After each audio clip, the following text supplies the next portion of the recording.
Welcome to స్వతంత్ర news. నేను విజయ్. ముందుగా హెడ్లైన్స్ చూద్దాం. సీతారామ ప్రాజెక్టులో భారీ కుంభకోణం, వేల కోట్లు దోచేశారన్న తెలంగాణ మంత్రులు. హామీలను అమలు చేసేదాకా వదిలిపెట్టాం, కాంగ్రెస్ సర్కార్పై కేటీఆర్ ఫైర్.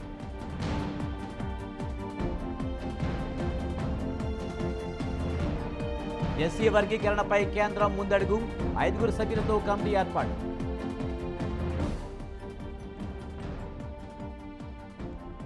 సామాజిక చైతన్య వాడల విజయవాడ, పెత్తందారులకు దళితులకుంటే చులకనన్న జగన్.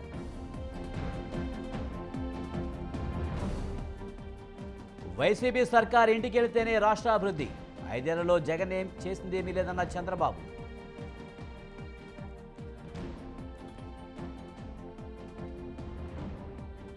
ప్రాణ ప్రతిష్టకు ముందే బాలరాముని దివ్య రూపం, అయోధ్యలో శరవేగంగా కొనసాగుతున్న ఏర్పాట్లు.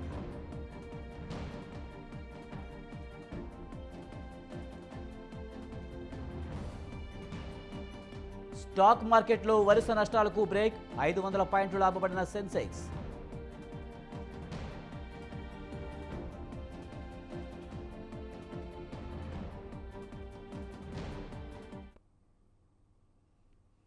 ఎన్నో పోరాటాలకు నిలువెత్తు రూపం డాక్టర్ బిఆర్ అంబేద్కర్ అని ఏపీ సీఎం జగన్ అన్నారు. అందరినీ ఒక్కతాటిపైకి నిలబెట్టామంటే అంబేద్కర్ స్ఫూర్తితోనే అని చెప్పారు ఆయన. పేదలను దూరంగా ఉంచడమే అంటరానితనం కాదన్నారు. పేదలను తెలుగు మీడియంలో చదవాలనడం అంటరానితనం కాదా అని ప్రశ్నించారు. విజయవాడలోని స్వరాజ్ మైదాన్లో 126 అడుగుల విగ్రహ ఆవిష్కరణ సందర్భంగా ఏర్పాటు చేసిన సామాజిక సమతా సంకల్ప సభలో ఆయన పాల్గొన్నారు. ఇది ప్రపంచంలోనే అతిపెద్ద విగ్రహం అని చెప్పడానికి గర్వపడుతున్నానని చెప్పారు. అంబేద్కర్ భావజాలం పెత్తందారులకు నచ్చని చంద్రబాబుపై పరోక్ష విమర్శలు చేశారు. పేదలు ప్రయాణించే ఆర్టీసీని కూడా నిర్వీర్యం చేయాలనుకున్నారని జగన్ ఆరోపించారు. దళిత బలహీన వర్గాలపై చంద్రబాబుకు ప్రేమే లేదని చెప్పారు.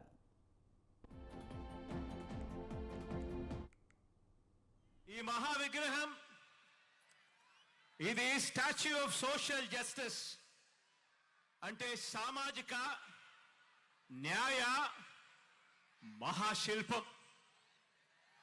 ఎప్పుడైనా కూడా ఇటువంటి విగ్రహాన్ని చూసినప్పుడు మామూలుగా అమెరికాలో స్టాచ్యూ ఆఫ్ లిబర్టీ అనే అమెరికాలో మనకు కనిపిస్తూ ఉంటుంది. ఆ స్టాచ్యూ ఆఫ్ లిబర్టీ అంటే అమెరికా అని చెప్పి దాన్ని విన్నాం, దాని గురించి మనం మాట్లాడతాం. కానీ ఇక మీదటి నుంచి స్టాచ్యూ ఆఫ్ సోషల్ జస్టిస్ అంటే ఇక నుంచి ఇండియాలో విజయవాడ అని చెప్పి ఇక మీదటి నుంచి మారుమోగుతుంది. ఈ మహా విగ్రహం ఇది statue of social justice. YCP ప్రభుత్వానికి కౌంట్డౌన్ మొదలైందని అన్నారు టీడీపీ అధినేత చంద్రబాబు. 82 రోజుల్లో ఈ వైసీపీ ప్రభుత్వం దిగిపోనుందని జోస్యం చెప్పారు. ఏపీలో రాజకీయ దృశ్యం మారిపోతుందన్నారు. నెల్లూరు జిల్లా వెంకటగిరిలో నిర్వహించిన కదిలిరా సభలో చంద్రబాబు పాల్గొన్నారు. ఈ సందర్భంగా వైసీపీ సర్కార్పై ధ్వజమెత్తారు. వైసీపీ వచ్చాక వెంకటగిరి తలరాత మారిందా అని ప్రశ్నించారు. వైసీపీలో ఉండే ఆనం రామనారాయణ రెడ్డి జగన్ పాలన బాగోలేదని బయటకొచ్చారని అన్నారు. ఆనం ప్రజాహితం కోసం మాట్లాడితే దూరం పెట్టేశారని విమర్శించారు. సీనియర్లను కూడా లెక్క చేయని అహంకారం జగన్దని అన్నారు. జీతం కోసం అడిగితే ఉద్యోగులు జైలుకు వెళ్లే పరిస్థితి ఉందని చంద్రబాబు మండిపడ్డారు.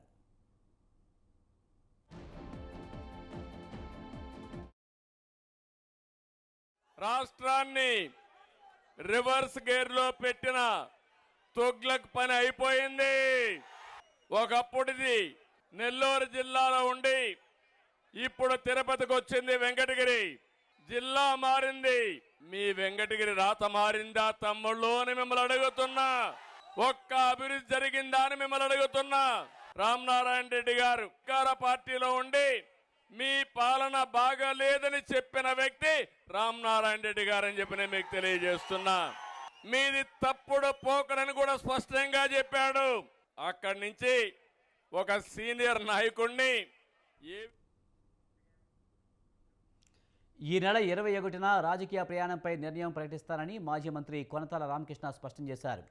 నాయకులు శ్రేయోభిలాషుల నుంచి చాలా కాలంగా ఒత్తిడి ఉందని, వారి సూచనల మేరకు హైదరాబాద్ వెళ్లి జనసేన అధ్యక్షుడు పవన్ కళ్యాణ్ను కలిశారని తెలిపారు. పవన్తో జరిగిన భేటీలో ఆంధ్ర అభివృద్ధి, పోలవరం ప్రాజెక్టు సహా అనేక విషయాలు చర్చకు వచ్చాయని చెప్పారు. ఏ పార్టీలో జాయిన్ అవుతానో డిసైడ్ చేసుకున్న తర్వాత ఎమ్మెల్యే ఎంపీ పోటీపై మాట్లాడతానని కొనతాల రామకృష్ణ స్పష్టం చేశారు.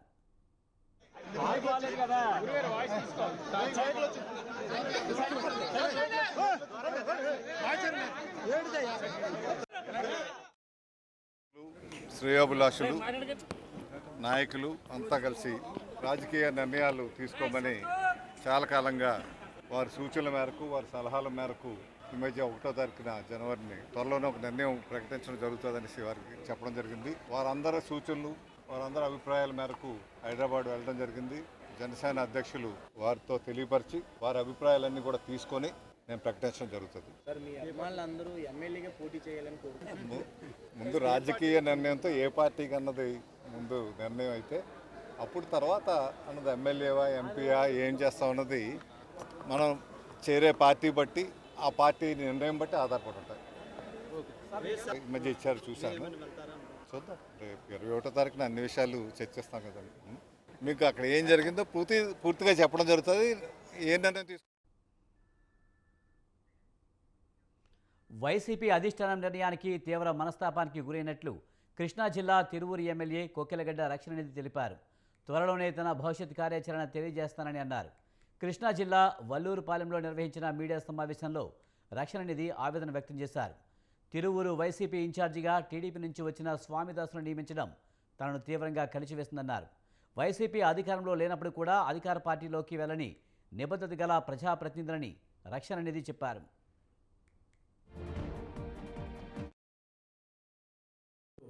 తిరువూరు నియోజకవర్గంలో జరిగినటువంటి అభ్యర్థి ప్రకటనలో 4వ జాబితాలో మరి ఒక ఎంపీ పెట్టినటువంటి కండిషన్ల పరంగానే ఆ యొక్క సీటు వేరే వాళ్ళకి ఒక ప్రణాళిక ప్రకారంగా జరిగిందని ప్రజలందరూ కూడా అంటూ ఉన్నారు. దానిలో భాగంగానే నేను కూడా వాళ్ళ ప్రణాళికలు గ్రహించి 20 రోజుల నుంచి కూడా నేను దూరంగా ఉంటూ ఉన్నాను నియోజకవర్గానికి.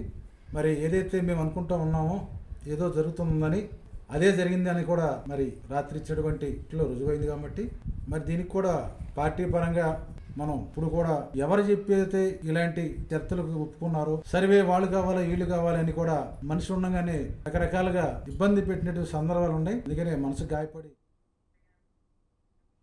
లండన్ పర్యటనలో ఉన్న సీఎం రేవంత్ రెడ్డి భారతీయ మూలాలున్న బ్రిటిష్ పార్లమెంట్ మెంబర్లను కలుసుకున్నారు. చారిత్రాత్మకమైన వెస్ట్ మినిస్టర్ ప్యాలెస్లో ఈ భేటీ జరిగింది. ఈ సందర్భంగా ముఖ్యమంత్రి రేవంత్ రెడ్డి మాట్లాడుతూ భారత్ బ్రిటన్ మధ్య బలమైన బంధాలలో ప్రజాస్వామ్యం ఒకటని అన్నారు.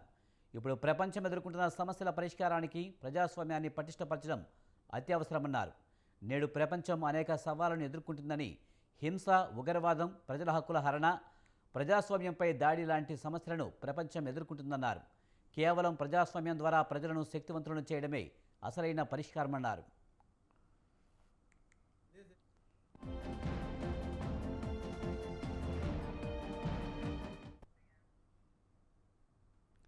సీతారామ ప్రాజెక్టు పేర భారీ కుంభకోణానికి గత ప్రభుత్వం తెరతీస్తుందని డిప్యూటీ సీఎం మల్లి భట్టి విక్రమార్క అన్నారు. ఖమ్మం జిల్లా ఇరిగేషన్ ప్రాజెక్టులపై మంత్రులు తుమ్మల నాగేశ్వరరావు, పొంగిలేటి శ్రీనివాసరెడ్డితో కలిసి ఇందిరాసాగర్, రాజీవ్ సాగర్ ప్రాజెక్టుపై సమీక్ష నిర్వహించారు.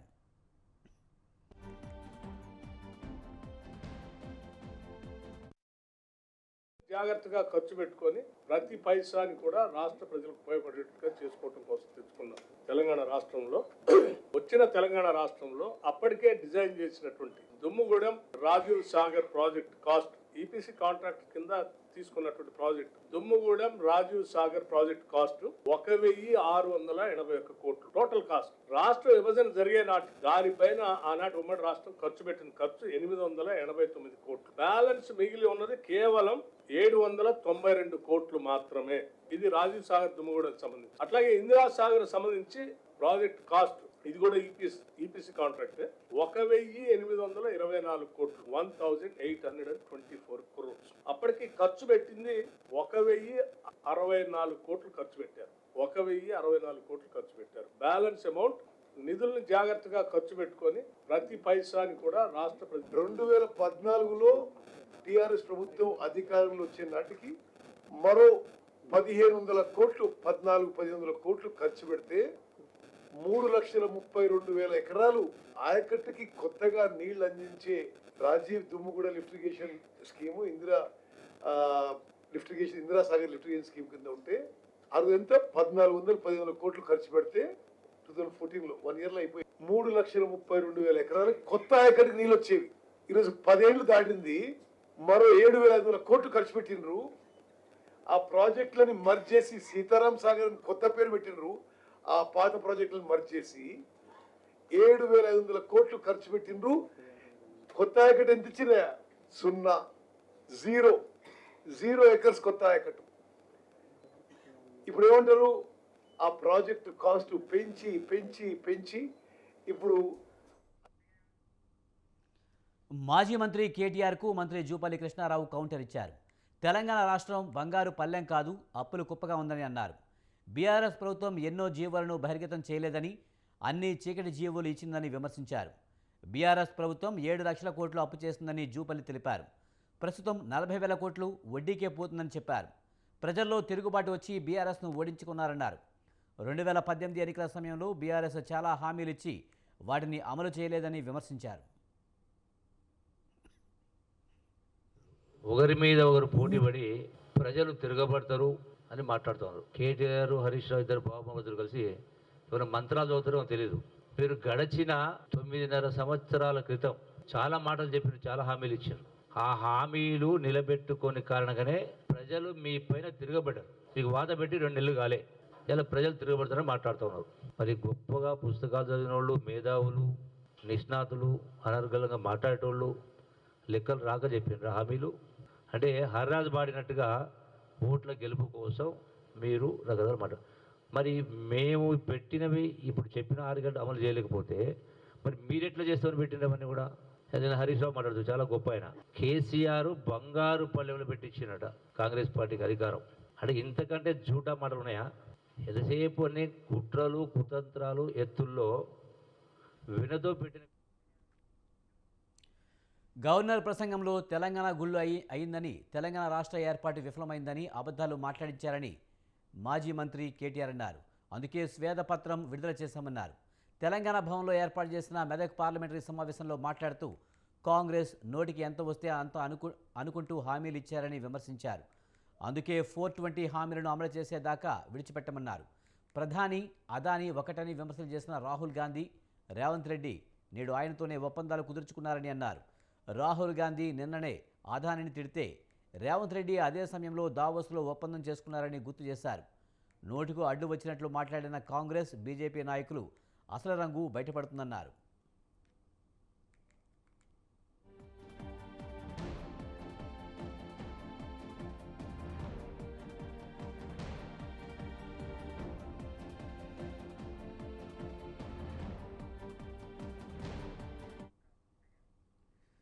తెలంగాణ ఉద్యమం పుట్టిందే నీళ్ల గురించి అని మాజీ మంత్రి హరీష్ రావు అన్నారు. ఉమ్మడి ప్రాజెక్టులను కేఆర్ఎంబీకి అప్పగించాలని నిర్ణయిస్తున్నట్లు వార్తలు వచ్చాయని అన్నారు. ఇదే నిజమైతే తెలంగాణకు తీవ్ర నష్టం జరుగుతుందన్నారు. గతంలోని ఉమ్మడి ప్రాజెక్టులను కేఆర్ఎంబీకి అప్పగించాలని డిమాండ్ వచ్చిందని గుర్తు చేశారు. ఉమ్మడి ప్రాజెక్టులను కేఆర్ఎంబీకి అప్పగించాలన్న నిర్ణయాన్ని తాము గతంలోనే వ్యతిరేకించామని హరీష్ రావు తెలిపారు. కేఆర్ఎంబీ పరిధిలోకి పోతున్నాయని చెప్పి వార్తలు వచ్చాయి. అంటే కేంద్ర జలవనరుల శాఖ మొన్న జరిగినటువంటి మీటింగ్లో ఆంధ్రప్రదేశ్, తెలంగాణకు చెందినటువంటి ఇరిగేషన్ అధికారులందరూ కూడా ఢిల్లీకి వెళ్ళారని, ఆ మీటింగ్లో కంబైన్డ్ ప్రాజెక్ట్స్ అన్నీ కూడా వెంటనే వారం రోజుల్లోగా కేఆర్ఎంబీకి అప్పచెప్పుతూ ఒక నిర్ణయం తీసుకున్నారని చెప్పి పత్రికల్లో వార్తలు వచ్చాయి. మరి ఈ ప్రాజెక్టులన్నీ కేఆర్ఎంబీకి అప్పచెప్పితే అది తెలంగాణకు తీవ్రమైనటువంటి అన్యాయం జరిగేటువంటి అవకాశం ఉంది. కేఆర్ఎంబీ 15 జూలై 2021లోనే ఒక నోటిఫికేషన్ ఇచ్చింది, ఈ ప్రాజెక్టులన్నీ కూడా కేంద్ర ప్రభుత్వ కేఆర్ఎంబీకి అప్పచెప్పాలని. కానీ దాన్ని తీవ్రంగా అప్పుడు మేము దాన్ని వ్యతిరేకించాం. ఇది బోర్డుకు అప్పచెప్పాలంటే ముందు ఆపరేషన్ మాన్యువల్ ఫైనల్ చేయండి, ఈ ప్రాజెక్టులను ఎలా నడుపుతారు. ఆపరేషన్ మాన్యువల్ లేకుండా ప్రాజెక్టులన్నీ కేంద్ర ప్రభుత్వానికి అప్పచెప్తే రేపు అడుక్కునే పరిస్థితి వస్తుంది. ఉమ్మడి ప్రాజెక్టులన్నింటినీ కూడా కేఆర్ఎంబీకి అప్పచెప్పడానికి నిన్నగాక మొన్న ఢిల్లీలో జరిగినటువంటి సమావేశంలో ఒప్పుకున్నారని, ఈ ప్రాజెక్టులన్నీ కేఆర్ఎంబీ పరిధిలోకి పోతున్నాయని చెప్పి వార్తలు వచ్చాయి. అంటే కేంద్ర జలవనరుల శాఖ మొన్న జరిగినటువంటి మీటింగ్లో ఆంధ్రప్రదేశ్, తెలంగాణకు చెందినటువంటి ఇరిగేషన్ అధికారులందరూ కూడా ఢిల్లీకి వెళ్ళారని, ఆ మీటింగ్లో కాంగ్రెస్ ఇచ్చిన హామీలను నమ్మి ప్రజలు అధికారం ఇచ్చారని ఎమ్మెల్యే సునీత లక్ష్మారెడ్డి అన్నారు. బీఆర్ఎస్ ఎమ్మెల్యేలకు కాంగ్రెస్ ప్రభుత్వం ప్రోటోకాల్ ఇవ్వడం లేదన్నారు. బీఆర్ఎస్ ప్రభుత్వం అభివృద్ధి కార్యక్రమాలను కాంగ్రెస్ ప్రభుత్వం కొనసాగించాలన్నారు. ఇచ్చిన హామీలన్నీ నెరవేర్చాలని డిమాండ్ చేశారు. కాంగ్రెస్ పార్టీ అధికారంలోకి రావడానికి గల కారణాలు మరి స్పష్టంగా అందరూ కూడా చెప్పారు. ఎందుకంటే కేసీఆర్ గారి నాయకత్వంలో అనేక అభివృద్ధి సంక్షేమ కార్యక్రమాలు గత 10 సంవత్సరాలుగా జరిగినప్పటికీ మరి కాంగ్రెస్ పార్టీ ఇచ్చినటువంటి అబద్ధాల వాగ్దానాలతోని ఈరోజు అధికారంలోకి రావడం జరిగిందని చెప్పేసి కార్యకర్తలంతా కూడా వ్యక్తం చేయడం జరిగింది. మరీ ముఖ్యంగా ఈ యొక్క 6 గ్యారంటీలు కానీ మరి అదేవిధంగా ఇంద్రమ్మ ఇండ్లకు సంబంధించినటువంటి విషయం కానీ మరి అంతకుముందు మరి ప్రస్తుత ముఖ్యమంత్రిగా ఉన్నటువంటి అప్పుడు పిసిసి ప్రెసిడెంట్ అయినటువంటి రేవంత్ రెడ్డి గారు మరి అనేక సమావేశాల్లో వారు స్పష్టంగా చెప్పడం జరిగింది. ఏంటంటే 9th రోజు 9వ తారీఖున మేము అధికారంలోకి వస్తూ ఉన్నాం, మీకు 2 లక్షలు రుణమాఫీ చేస్తాం, అదేవిధంగా మీ ధాన్యాన్ని అమ్ముకోదు 500 రూపాయలు బోనస్ ఇస్తామని, అంతేకాకుండా రైతు భరోసా కింద మేము 15,000 రూపాయలు ఇస్తాం, బీఆర్ఎస్ ఇచ్చే 10,000 తీసుకోవద్దు అని చెప్పేసి చెప్పడం ప్రజలు నమ్మడం జరిగిందని. ఎస్సీ వర్గీకరణపై కేంద్రం ముందడుగు వేసింది. ఈ మేరకు 5 సభ్యులతో కూడిన కమిటీని ఏర్పాటు చేసింది. కేబినెట్ కార్యదర్శి రాజీవ్ గౌబా ఈ కమిటీకి నేతృత్వం వహించనున్నారు. కార్యదర్శి రాజీవ్ గౌబా నేతృత్వంలో 5 సభ్యులతో కమిటీని ఏర్పాటు చేశారు. దీంతో సభ్యులుగా కేంద్ర హోంశాఖ, న్యాయశాఖ, గిరిజన సామాజిక న్యాయశాఖల కార్యదర్శులు ఉన్నారు.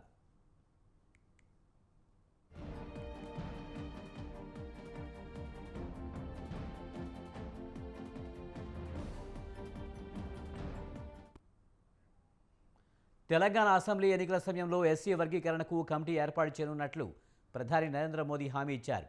దీనిపై 7 సభ్యుల రాజ్యాంగ ధర్మాసనం ఏర్పాటుకు గతంలో సుప్రీంకోర్టు అంగీకారం తెలిపింది. ఈ నేపథ్యంలోనే దీనిపై కమిటీని ఏర్పాటు చేస్తూ మోదీ సర్కార్ కమిటీని ఏర్పాటు చేసింది. ఈ నెల 22న కమిటీ తొలిసారి భేటీ కానున్నట్లు సమాచారం.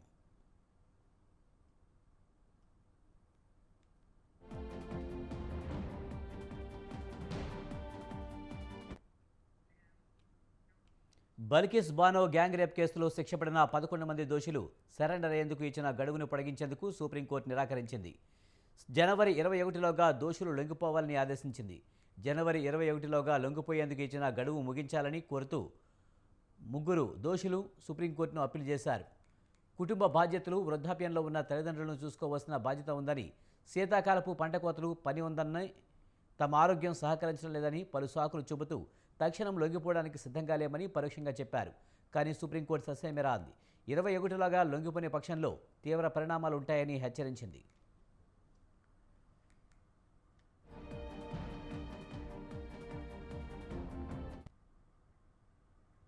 ప్రధాని మోదీ ఒకే రోజు మహారాష్ట్ర, కర్ణాటక, తమిళనాడులో పర్యటించారు. చెన్నైలో ఖేలో ఇండియా యూత్ గేమ్స్ 2023 ప్రారంభోత్సవానికి ప్రధాని నరేంద్ర మోడీ హాజరయ్యారు. ప్రధానితో పాటు తమిళనాడు ముఖ్యమంత్రి ఎంకే స్టాలిన్, కేంద్ర క్రీడా శాఖ మంత్రి అనురాగ్ ఠాకూర్ తదితరులు ఈ కార్యక్రమంలో పాల్గొన్నారు. బెంగళూరులో బోయింగ్ గ్లోబల్ ఇంజనీరింగ్ టెక్నాలజీ క్యాంపస్ను ప్రధాని ప్రారంభించారు. ఈ సందర్భంగా మాట్లాడుతూ దేశంలో సుస్థిరమైన ప్రభుత్వం ఉందని ప్రధాని మోదీ అన్నారు. దేశంలో మేక్ ఇన్ ఇండియాను ప్రోత్సహించే విధానాలను ప్రభుత్వం అమలు చేస్తుందన్నారు. The Khelo India Youth Games will certainly provide you with an opportunity to showcase your skills, but it will also help you make new friendship that will last a lifetime. साथियों, आज यहाँ दूरदर्शन और आकाशवाणी की अनेक परियोजनाओं का उद्घाटन और शिलान्यास भी हुआ. 3 రోజుల వరుస నష్టాల నుంచి దేశీయ స్టాక్ మార్కెట్లు కోలుకున్నాయి. అంతర్జాతీయ మార్కెట్లు సానుకూల సంకేతాలతో పాటు దేశీయంగా వెల్లువెత్తిన కొనుగోలు సూచీలను ముందుకు నడిపించాయి. సెన్సెక్స్ దాదాపు 500 పాయింట్లు ఎగబాకగా నిఫ్టీ 21,600 మార్కు దాటింది. డాలర్తో పోలిస్తే రూపాయి మార్కు విలువ 7 పైసలు పెరిగి 83.06గా ముగిసింది.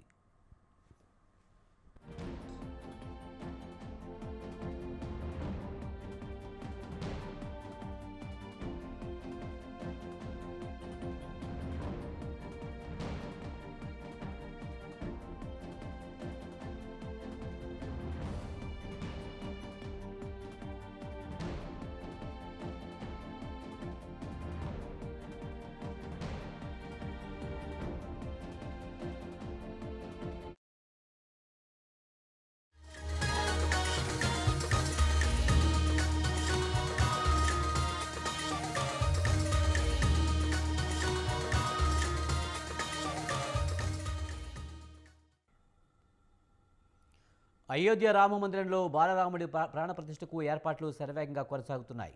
అయితే రామమందిరం ప్రారంభోత్సవం కంటే ముందే శ్రీరాముడి దివ్య రూపం భక్తులకు దర్శనమిచ్చింది. భవ్య మందిరంలోని గర్భగుడిలో ప్రతిష్ఠించనున్న బాలరాముని విగ్రహం ఫోటోలు బయటకు వచ్చాయి.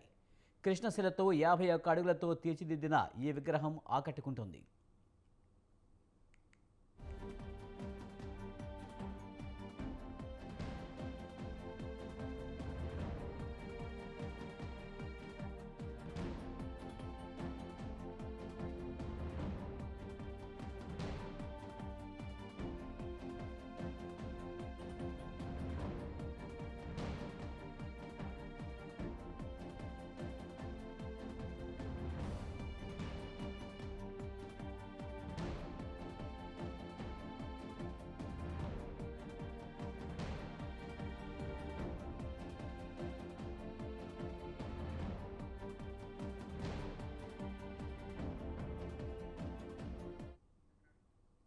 నిన్ననే గర్భాలయానికి బాలరాముడి విగ్రహం చేరుకుంది. మందిరంలో విగ్రహ ప్రతిష్టాపనకు ముందు జరుగుతున్న ఆచారాల్లో భాగంగా బాలరాముడిని గర్భగుడికి తీసుకువచ్చారు. ప్రస్తుతం బాలరాముని విగ్రహం ఫోటోలు సోషల్ మీడియాలో వైరల్గా మారాయి. దీనిని చూసిన భక్తులు జై శ్రీరామ్ అంటూ పులకించిపోతున్నారు. బాలరాముని విగ్రహాన్ని కర్ణాటక శిల్పి అరుణ్ యోగరాజ్ రూపొందించారు.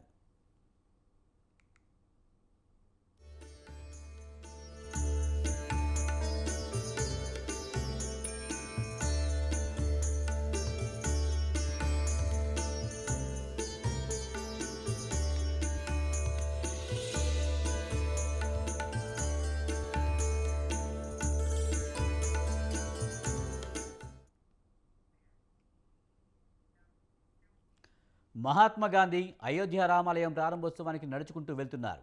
ఆశ్చర్యంగా ఉందా? ఆయన కర్ణాటకకు చెందిన అభినవ గాంధీ. అచ్చం మహాత్మా గాంధీ పోలికతో ఉన్న ఈ రామభక్తుని పేరు ముకుందర్ తిలక్. కర్ణాటక రాష్ట్రంలోని గదగ్ జిల్లా నుంచి కాలినడకన అయోధ్యకు బయలుదేరాడు. 2000కు పైగా కిలోమీటర్ల పైగా నడుచుకుంటూ రామదర్శనం కోసం వెళ్తున్నాడు. అయోధ్యలో రామమందిర నిర్మాణంతో తాను ఎంతో ఆనందంగా ఉన్నానని ముకుందర్ తిలక్ చెప్పారు. वो होने वाला है।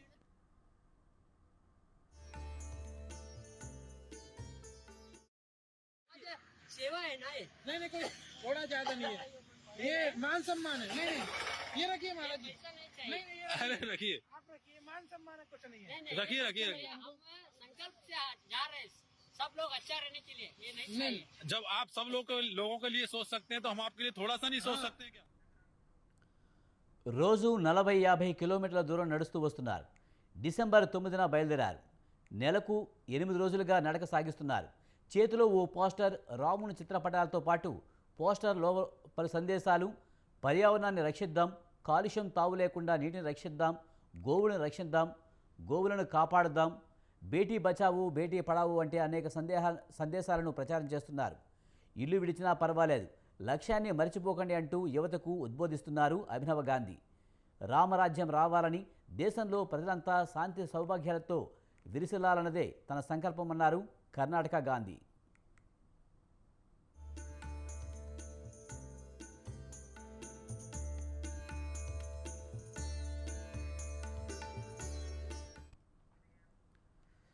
అయోధ్య రామమందిరం వద్ద దాదాపు 108 అడుగుల భారీ అగరవత్తిని వెలిగించారు.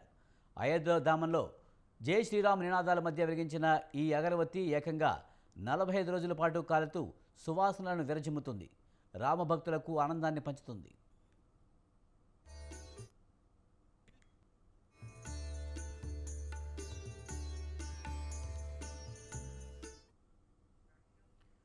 మహారాష్ట్ర సాంగ్లీకి చెందిన రంగోలీ కళాకారుడు అయోధ్యలో ప్రతి వీధిని తన నైపుణ్యంతో అలంకరిస్తున్నాడు.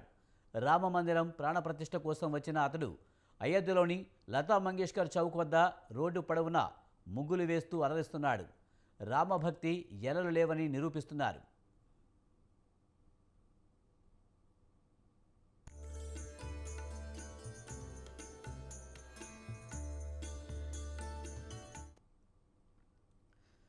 అయోధ్యలో రామోత్సవం. అయోధ్య నగరాన్ని చక్కగా తీర్చిదిద్దుతున్నారు.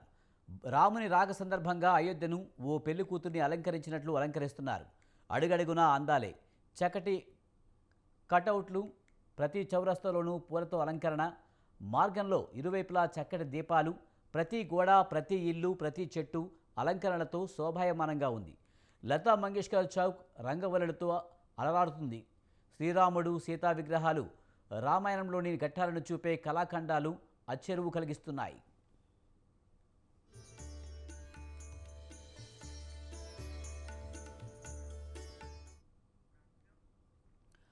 అయోధ్యలో సూర్యవంశీ ఠాకూర్ కమ్యూనిటీ అద్భుత తలపాగాలను ధరిస్తూ పండుగ చేసుకుంటున్నారు. అయోధ్యలో రామ విగ్రహ ప్రతిష్టాపన సందర్భంగా ఈ ఉత్సవం జరుగుతుంది. 500 ఏళ్ల క్రితం సూర్యవంశీ ఠాకూర్ బాబర్ సైన్యాధ్యక్షుడితో పోరాడుతూ మరణించారు. బాబర్ హయాంలో రామాలయం కూల్చేసి బాబ్రీ మసీదు నిర్మించారు. అప్పటి నుంచి ఠాకూర్ కమ్యూనిటీ తలపాగాలు, చెప్పులు ధరించడం లేదట. ఇన్నాళ్లకు రామాలయం నిర్మాణం కావడంతో మళ్లీ తలపాగా ధరిస్తున్నారు.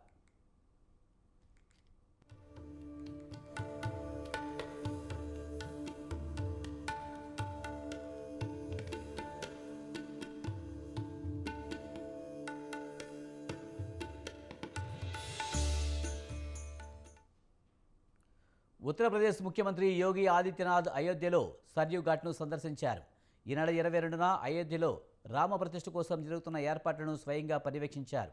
సర్యూ నదిలో బోట్లో లైఫ్ జాకెట్ ధరించి పర్యటించి ఘాట్లో జరుగుతున్న ఏర్పాట్లను స్వయంగా చూశారు. ప్రజలను పలకరించారు.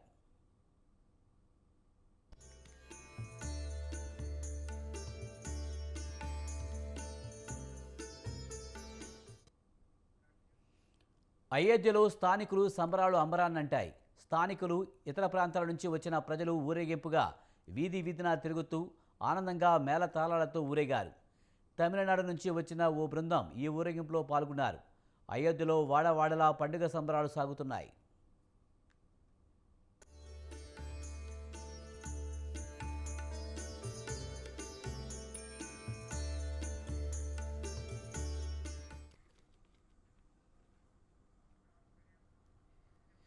ఇవి ఈ బులెటిన్ విశేషాలు. చూస్తూనే ఉండండి స్వతంత్ర.